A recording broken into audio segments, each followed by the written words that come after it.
The Labrador Husky is actually one of the oldest Nordic breeds. It arrived in Labrador with the arrival of the Inuit people in the 1300s.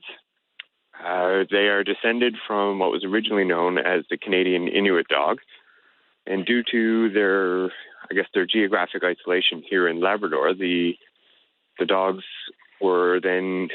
they evolved from breeding with local wolf populations and with inbreeding with the other dogs. The end result, of course, was the Labrador Husky, a dog that has evolved and adapted to the lifestyle and the land here in Labrador. How does it differ from other husky breeds? Physically, Labrador Huskies tend to be stockier than what most people would recognize as a Siberian Husky. They're a bit thicker in the chest. They have only brown eyes. They would best be described as a cross between a Siberian Husky and an Alaskan Malamute in appearance. So they have the thick body type, but they're smaller than the Malamute and larger than a Siberian Husky.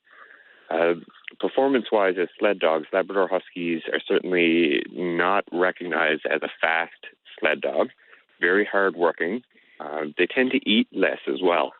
So while Siberian Huskies excel in running in true snow or powder snow, the Labrador Husky has evolved to work through extremely harsh conditions, running through ice and rock, through all kinds of weather. So they're tenacious.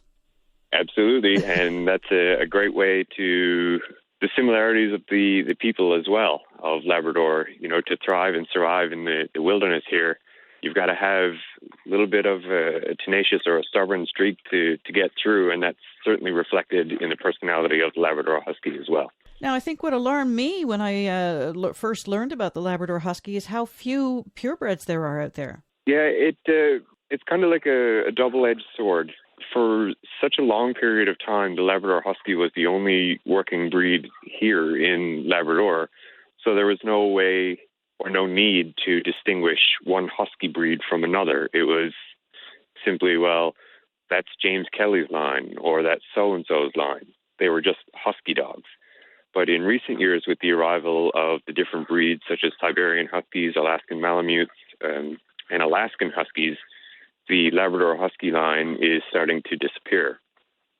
And it's, you know, as a people, Newfoundlanders and Labradorians, we really take a lot of pride in our culture, our history, and what helps us to stand apart from the rest of Canada. And the Labrador Husky was so integral to the development of Labrador, it certainly deserves a place to be preserved in our culture and our history. So what's being done now to help preserve the animal and gain it heritage animal status?